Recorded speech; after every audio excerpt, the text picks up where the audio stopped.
اے میرے پیارے اسلامی بھائیوں، بڑا ہی پربہار موسم ہے، اور یہ موسم آپ کہیں گے بڑی گرمی ہے، پربہار کیسے ہے؟ پربہار اس لیے ہے کہ یہ حج کا موسم ہے، یہ مدینے جانے والوں کا موسم ہے، یہ خوش نصیبوں کو بلائے جانے کا موسم ہے، یہ مغفرتیں تقسیم کرنے کا موسم ہے، یہ عنایتوں کی برسات کا موسم ہے۔ خوش نصیب دنیا بھر سے حج کو جا رہے ہیں، تیاری کر رہے ہیں، حج کریں گے، طواف کعبہ کریں گے، صفا مروہ کی سعی کریں گے، منا میں حاضر ہوں گے، عرفات اور مزدلفہ کا قیام ہوگا، اور پھر یہ سارے حاجی یہ سعادتیں لوٹنے کے بعد یا اس سے پہلے کہاں جائیں گے؟ سبحان اللہ، عشق رسول کے چراغ آنکھوں میں اور دلوں میں روشن کر کے، آنکھوں میں آنسو لیے، تڑپتے لرزتے ہوئے، خوشی میں جھومتے ہوئے سرکار عالی وقار مدینے کے تاجدار صلی اللہ تعالی علیہ وسلم کے دربار میں حاضری دیں گے۔ یہ کیسے خوش نصیب لوگ ہیں جن کو یہ موقع مل رہا ہے۔ یقین مانیے جو حج پر جا رہے ہیں نا، بڑے خوش نصیب، جو مجھے ایسے لوگ سن رہے ہیں یا بعد میں سنیں کہ جن کو حج کا موقع ملا ہے، آپ پر بڑی کرم نوازی ہوئی ہے، بہت شکر ادا کیجئے گا۔ یو آر سو لکی، کیونکہ کروڑوں اربوں لوگ دنیا میں ہیں جو ترس رہے ہیں۔ مسلمان بتایا جاتا ہے 2 ارب مسلمان دنیا میں، اور حج کرنے 20-25 لاکھ جاتے ہوں گے، تو دیکھیں تو 0.1% آؤٹ آف آل مسلمین، 1% بھی نہیں، 0.1% لوگوں کو حج کا موقع ملتا ہے۔ تو سوچیں کتنی بڑی سعادت ہے جس کو حج پہ بلایا گیا، تو وہ اس سفر میں اللہ کا کتنا شکر ادا کرے، کن جذبات کے ساتھ جائے۔ اور حج سبحان اللہ، اس کی فضیلتیں کیسی ہیں۔ بخاری شریف میں آتا ہے العمرۃ الی العمرہ کفارۃ لما بینہما، ایک عمرہ دوسرے عمرے تک کے درمیان کے گناہوں کا کفارہ ہے۔ والحج المبرور لیس لہ جزاء الا الجنہ، آقا فرماتے اور مقبول حج کی جزا صرف اور صرف جنت ہے۔ ایک اور حدیث میں، مسلم شریف کی حدیث، نبی پاک علیہ السلام نے فرمایا ان الحج یہدم ما کان قبلہ، فرمایا بے شک حج پہلے کے گناہوں کو معاف کروا دیتا ہے۔ اتنی بڑی سعادت ہے، بڑا حج پہ آنے کو جی چاہتا ہے، بلاوا اب آئے گا کب یا الہی، میں مکے میں آؤں مدینے میں آؤں، بنا کوئی ایسا سبب یا الہی۔ اللہ اکبر۔ دیکھیں قرآن میں کئی سارے احکام ہیں، آرڈرز ہیں، کام کرنے کا فرمایا گیا، مگر جب حج کا حکم رب نے دیا نا تو اس کا انداز ہی نرالا ہے۔ اللہ نے کیا فرمایا جب ہمیں نماز کا حکم دیا؟ اقیموا الصلاۃ، نماز قائم رکھو۔ زکوٰۃ کا حکم کیسے دیا؟ آتوا الزکاۃ، زکوٰۃ ادا کرو۔ روزے کا حکم دیا، فرمایا کتب علیکم الصیام، تم پر روزے فرض کیے گئے۔ مگر قربان جائیے جب حج کی بات آ رہی ہے تو کیا فرمایا؟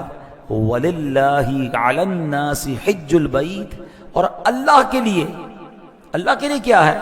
فرمایا لوگوں پر اس گھر کا حج کرنا فرض ہے۔ سبحان اللہ، اس حکم کی ابتدائی کتنی پیاری ہے، للہ، اللہ کے لیے۔ نماز بھی اللہ کے لیے تو پڑھی جاتی ہے، زکوٰۃ بھی اللہ کے لیے دی جاتی ہے، سبحان اللہ، روزے بھی اللہ کے لیے رکھے جاتے ہیں، مگر ان تمام چیزوں میں اللہ نے یہ نہیں فرمایا اللہ کے لیے۔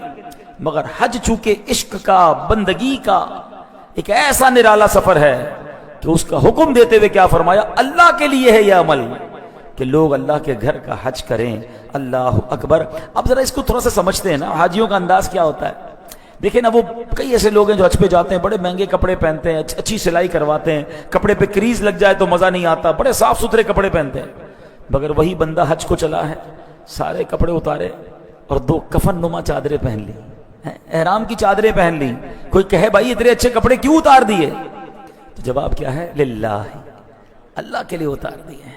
اچھا، صبح و شام خوشبوئیں لگا رہے ہیں، ٹھیک ہے جناب، پرفیوم لگا رہے ہیں، بار بار عطر لگا رہے ہیں، اور ایسا بندہ اب خوشبو کے قریب بھی نہیں جا رہا ہے، تو کوئی کہے خوشبو کیوں چھوڑ دی؟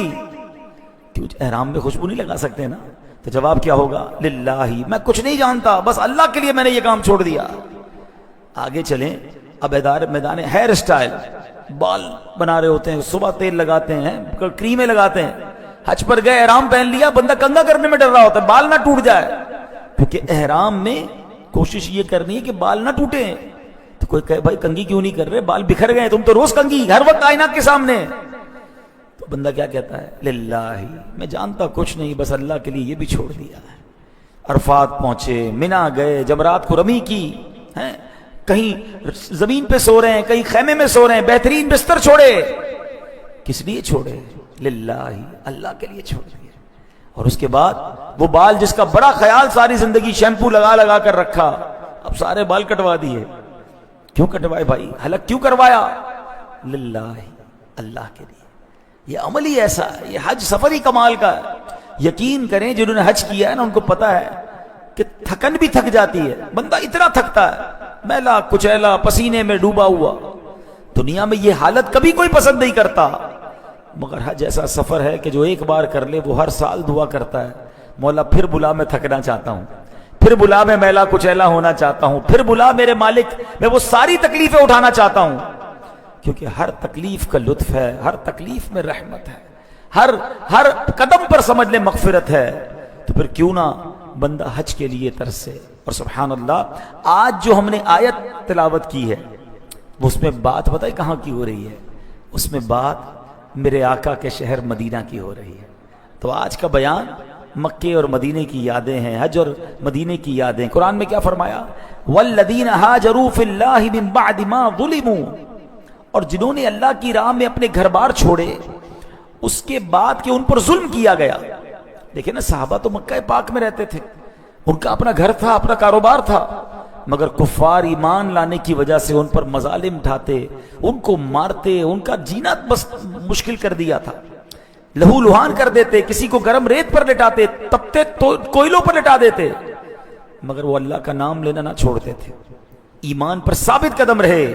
اور اب اپنا دین بچانے کے لیے گھر بار چھوڑا، وطن چھوڑا، کاروبار چھوڑا، مال چھوڑا، اور کہاں ہجرت کر کے گئے؟ سبحان اللہ، مدینہ منورہ گئے. اللہ نے 2 انعام کا اعلان کیا، لَنُبَوِّئَنَّهُمْ فِي الدُّنْيَا حَسَنًا، تو ہم ضرور انہیں دنیا میں اچھی جگہ دیں گے. یعنی انہوں نے جہاں اپنا گھر جہاں پر پیدا ہوئے تھے، بچپن گزارا تھا، جوانیاں گزاری، وہ گلیاں سب چھوڑ دی، کعبہ بھی وہاں پر تھا. تو اللہ کیا فرماتا ہے؟ جب اللہ کے لیے چھوڑا ہے نا، تو اللہ ان کے لیے دنیا میں رہنے کے لیے حسین ترین مقام انہیں عطا کرے گا. یہ پہلا انعام جو انہیں دنیا میں نصیب ہوا. پھر فرمایا وَلَأَجْرُ الْآخِرَةِ أَكْبَرُ لَوْ كَانُوا يَعْلَمُونَ، اور بے شک آخرت کا ثواب بہت بڑا ہے، کسی طرح لوگ جانتے. یعنی دنیا میں اچھے ٹھکانے کے ساتھ ساتھ ان ہجرت کرنے والوں کو آخرت میں بہت بڑا اجر عطا کیا جائے گا. اللہ اکبر. اچھا، صحابہ کرام بھی عظیم ہستیاں ہیں. میں اور آپ حج کریں، عمرہ کریں، روزہ رکھیں، زکوٰۃ دیں، نماز پڑھیں، جمعہ پڑھیں، نیکی کریں، ہمارے اعمال قبول ہوئے کہ نہیں ہمیں پتہ نہیں. ہم تو دعا کرتے ہیں نا اللہ کرے قبول ہو جائے، مگر صحابہ وہ ہیں کہ وہ جناب سبحان اللہ نیکیاں کرتے تھے. اللہ قرآن میں بیان فرما دیتا کہ ان کی نیکیاں مقبول ہو گئی ہیں، ان کی نیکیاں قبول ہو گئی، ان کا ذکر قرآن میں فرماتا. کئی مثالیں ہیں. مثال کے طور پہ مولا علی شیر خدا کرم اللہ تعالی وجہ الکریم، 4 درہم تھے آپ کے پاس. آپ نے کیا کیا؟ اللہ کی راہ میں خرچ کرنے تھے. کیا اسٹائل اپنایا کہ ایک صبح خرچ کیا، ایک شام میں خرچ کیا، 1 درہم لوگوں کو دکھا کر خرچ کیا، 1 درہم چھپا کے خرچ کیا. چاہتے تھے ہر حال میں، ہر طریقے میں اللہ کی راہ میں خرچ کروں. اللہ کو ان کی ادا ایسی پسند آئی کہ اللہ نے قرآن پہ بیان فرما دیا، الذین ينفقون اموالهم باللیل والنہار سرا وعلانیۃ. اللہ اکبر. اللہ نے یہ بھی بیان کیا کہ کیسے صدقہ کیا. وہ لوگ جو رات میں اور دن میں پوشیدہ اور اعلانیہ اپنے مال خیرات کرتے ہیں، فلہم اجرہم عند ربہم، ان کا اجر ان کے رب کے پاس ہے. ولا خوف علیہم ولا هم یحزنون، ان پر نہ کوئی خوف ہوگا اور نہ وہ غمگین ہوں گے. مولا علی کا صدقہ کیسا قبول ہو گیا کہ قیامت تک تلاوت کرنے والے تلاوت کرتے رہیں گے، ہم تراویح میں سنتے رہیں گے، امام تلاوت کریں گے، جب جب قرآن پڑھا جائے گا مولا علی کے صدقے کا ذکر ہوتا رہے گا. صحابہ کرام اوابین کے نوافل پڑھا کرتے تھے، قرآن نے اس کا ذکر کر دیا، فلا تعلم نفس ما اخفی لهم من قرۃ اعین جزاء بما كانوا يعملون. تو کسی جان کو معلوم نہیں کہ وہ آنکھوں کی ٹھنڈک جو ان کے لیے ان کے اعمال کے بدلے میں چھپا رکھی ہے. یعنی قرآن نے یہ اعلان کر دیا کہ ان کے نوافل قبول ہو گئے، ساتھ یہ بھی بتا دیا کہ ان کے لیے وہ جزا تیار کی گئی ہے، اس کی خبر اللہ کو ہے، ان کو نہیں ہے. اللہ نے ایسا انعام تیار کر رکھا ہے. حضرت ابو طلحہ انصاری بڑی کمال کی مہمان نوازی کی، خود بھوکے رہے، اپنے مہمان کو کھلایا. اللہ نے قرآن میں بیان فرما دیا فَأُولَئِكَ هُمُ الْمُفْلِحُونَ، تو وہی لوگ کامیاب ہیں، یعنی وہ عمل کرتے، اللہ قرآن میں بیان فرما دیتا۔ اللہ اکبر، اب ہجرت کی تھی، اتنی بڑی قربانی دی تھی، اللہ نے یہ بھی اعلان کر دیا کہ دنیا میں بھی حسین ترین مقام دیا جائے گا اور آخرت کا اجر تو بہت بڑا ہے۔ اللہ اکبر، پھر کیسا رتبہ، کیوں نہ اصحاب رسول کا ہم پیار کریں، اہل بیت سے پیار کریں، ہستیاں کیسی ہیں، عمل کرے قرآن میں ذکر ہو جاتا ہے، کیوں نہ ہو رتبہ بڑا اصحاب و اہل بیت کا، کیوں نہ ہو رتبہ بڑا اصحاب و اہل بیت کا، ہے خدائے مصطفیٰ اصحاب و اہل بیت کا، فضل رب سے دو جہاں میں کامیابی پائے گا، دل سے جو شیدا ہوا اصحاب و اہل بیت کا۔ قرآن نے کیا کہا؟ لَنُبَوِّئَنَّهُمْ فِي الدُّنْيَا حَسَنًا، تو ہم ضرور انہیں دنیا میں اچھی جگہ دیں گے۔ اب سوال یہ کہ مکہ چھوڑ رہے ہیں، کعبہ ہے وہاں، صفا مروہ ہے وہاں، حج وہاں ہوتا ہے، وہ چھوڑ کر جا رہے ہیں، تو پھر اور کون سی اچھی جگہ، حسین جگہ، حسنا، بڑا خوبصورت مقام انہیں ہم عطا کریں گے۔ اللہ اکبر، بتاؤ نا پھر کون سا مقام دیا گیا، ذرا مل کر جواب دیں۔ مدینہ دیا گیا، یعنی مدینہ وہ ہے جو حسنا ہے، مدینہ وہ ہے جو دنیا کی حسین ترین جگہ ہے، جو انعام میں صحابہ کو عطا کی کہ تم نے اللہ کے لیے اپنا ایمان بچانے کے لیے اپنا گھر چھوڑا، کاروبار چھوڑا، اپنا وطن چھوڑا، اللہ نے تمہیں عظیم مقام اور حسین ترین مقام عطا فرما دیا۔ تو یہ ہے مدینہ۔ اے میرے پیارے اسلامی بھائیوں، حسنا کس کو کہتے ہیں؟ امام راغب اصفہانی لکھتے ہیں کل مبہج مرغوب فی، ہر وہ چیز جسے دیکھ کر تازگی ملے، جس میں رغبت حاصل ہو، اسے حسن کہتے ہیں، اور اگر وہ مؤنث ہو تو حسنا کہتے ہیں۔ اللہ اکبر، جسے دیکھ کر چہرہ تر و تازہ ہو جائے اسے حسین حسی کہتے ہیں، جسے دیکھ کر عقل تر و تازہ ہو جائے اسے حسین عقلی کہتے ہیں، اور جسے دیکھ کر روح تازہ ہو جائے اسے حسین قلبی یا حسین روحی کہتے ہیں۔ علماء فرماتے ہیں جو اس آیت میں مدینہ منورہ کو حسنہ قرار دیا، اس سے صرف ظاہری حسن مراد نہیں، باطنی حسن بھی مراد ہے۔ اب آیت کریمہ کا مطلب یہ بنے گا کہ جنہوں نے ہجرت کی انہیں گھر بار چھوڑنے کے بدلے ایسا حسین مقام عطا کیا، ایسا ٹھکانہ عطا کیا جائے گا جسے دیکھ کر چہرے بھی تر و تازہ ہو جائیں گے، روح اور عقل اور دماغ بھی تر و تازہ ہو جائے گا۔ اور سچ بتاؤں مدینہ ہے ہی ایسا۔ دنیا میں آپ کسی بہت خوبصورت مقام پر جائیں اور آبشار دیکھیں، باغ دیکھیں، اچھا موسم دیکھیں، آپ کی باڈی تر و تازہ ہوتی ہے، یو فیل فریش، مگر مدینہ وہ ہے جہاں روح تر و تازہ ہو جاتی ہے، انسان ایک اندر سے نیا انسان بن کر نکلتا ہے، اس کی اسپرچولیٹی بڑھ جاتی ہے۔ تو مدینہ نہ صرف جسم پر اثر انداز ہوتا ہے بلکہ مدینہ منورہ روح کو تر و تازہ کر دیتا ہے، روح کو پاکیزہ کر دیتا ہے، انسان کو فریش کر کے سبحان اللہ نیا انسان مدینہ بنا دیتا ہے۔ اے میرے پیارے اسلامی بھائیوں، اور یہ بات میں نہیں کر رہا، خود نبی پاک علیہ السلام مدینے سے کتنا محبت کرتے کہ پیارے آقا جب مدینے آتے نا، واپس آتے کسی سفر سے آتے، اپنے کاندھوں سے چادر اتار دیتے اور کیا فرماتے؟ ہادہ ارواح طیبہ، یہ پاکیزہ ہوائیں ہیں۔ چادر کس لیے اتارتے؟ کہ چادر ہوا کو نہ روکے، مدینے کی ہوائیں جس میں مقدس سے لپٹ جائیں۔ نبی پاک جن کے صدقے مدینے کو یہ کمال ملا ہے نا، یعنی مدینہ کیوں مدینہ بنا ہے؟ کر کے ہجرت یہاں آ گئے مصطفیٰ، روشنی آج گھر گھر مدینے میں ہے، جب سے قدم لگے ہیں رسالت مآب کے، جب سے قدم لگے ہیں رسالت مآب کے، جنت بنا ہوا ہے مدینہ حضور کا۔ یعنی یہ تو صدقہ ہے نبی پاک کا، مگر خود میرے آقا مدینہ منورہ سے کیسی محبت فرماتے کہ جب مدینے آتے تو اپنے جسم سے چادر ہٹا دیتے، کہتے یہ پاکیزہ ہوائیں ہیں۔ اللہ اکبر، میرے آقا جب مدینہ منورہ کے قریب آتے اپنی سواری کو تیز فرما دیتے، مدینے سے اتنی محبت، اور دعا فرماتے اللہم اجعل لنا بہا قرارا ورزقا واسعا، اے اللہ ہمارے لیے مدینے میں اچھا ٹھکانہ اور وسیع رزق مقرر فرما دے۔ ہم بھی اللہ سے دعا کرتے ہیں اللہ ہمارا بھی مسکن مدینہ بنا دے۔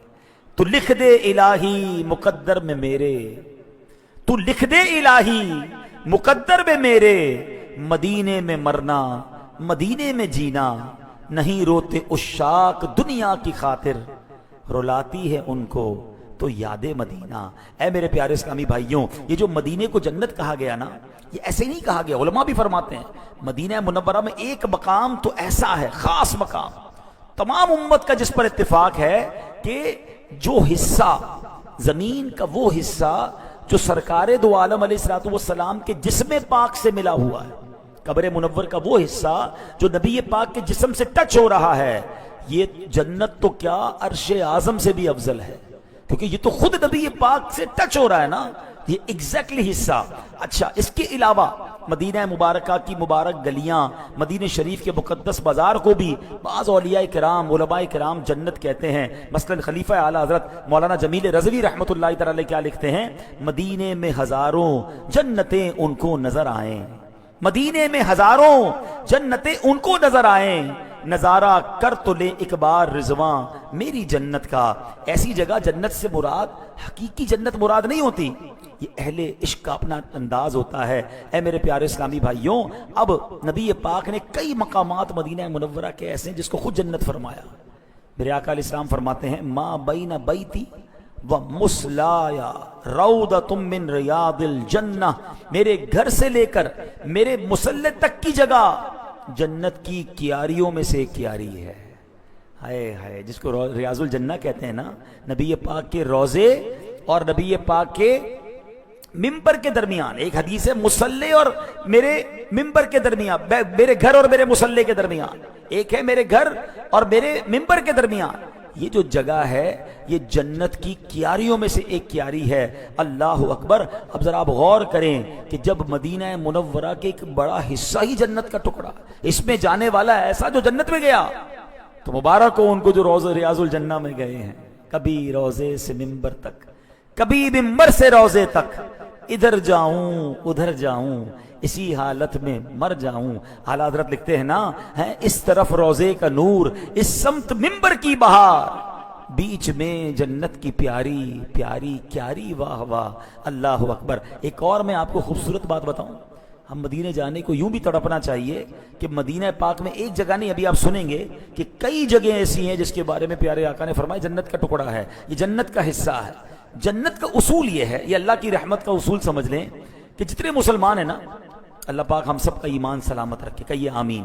سب سے مین چیز یہ کہ ہم ایمان سلامت لے کر جائیں. اللہ نے ایمان تو دے دیا نا، we have to go with ایمان.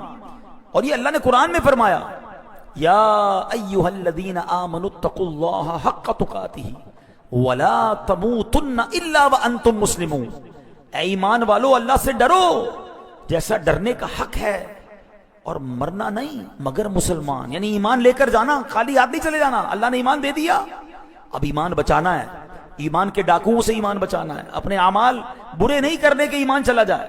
تو اگر ایمان کے ساتھ دنیا سے گئے نا، تو یہ اللہ کی رحمت کا اصول ہے کہ یا تو اللہ کریم جسے چاہے گا بلا حساب جنت میں ڈال دے گا، لیکن اگر کوئی مسلمان ہوگا اور گناہگار ہوگا تو اس کو اس کے گناہوں کی سزا تو دی جائے گی اگر اللہ چاہے گا، اس کے بعد وہ جنت میں ضرور جائے گا.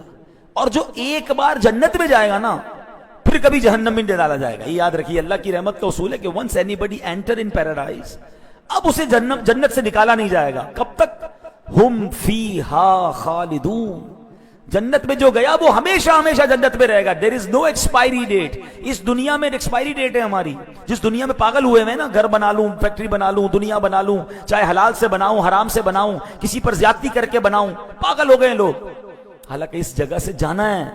ہمارے سامنے لوگ جا رہے ہیں، رشتہ دار چلے گئے، دوست چلے گئے، ہم میں کئی وہ ہیں جن کے اپنی عمر کے لوگ چلے گئے، اپنے کلاس میں پڑھنے والے چلے گئے، لیکن عقل نہیں بنتی کہ میری باری آنے والی ہے.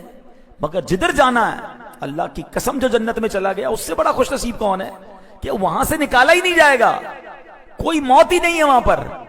تو بات سمجھ آ گئی؟ جو ایک بار جنت میں جائے گا وہ ہمیشہ جنت میں رہے گا، پھر اسے نکالا نہیں جائے گا، اسے جہنم میں نہیں ڈالا جائے گا. سبحان اللہ. اب بتاؤ، جس جگہ کو آقا فرما رہے ہیں یہ جنت ہے، اور جو اس میں چلا گیا، اللہ کی رحمت کا اصول تو یہ ہے نا، جو ایک بار جنت میں چلا گیا. تو سیدی اعلیٰ حضرت امام رسالت یہی تو فرماتے ہیں، جنت میں جا کے نار میں جاتا نہیں کوئی. اے اللہ تیری رحمت کا اصول ہے نا، جو ایک بار جنت میں چلا جائے پھر جہنم میں نہیں جائے گا. جنت میں جا کے نار میں جاتا نہیں کوئی.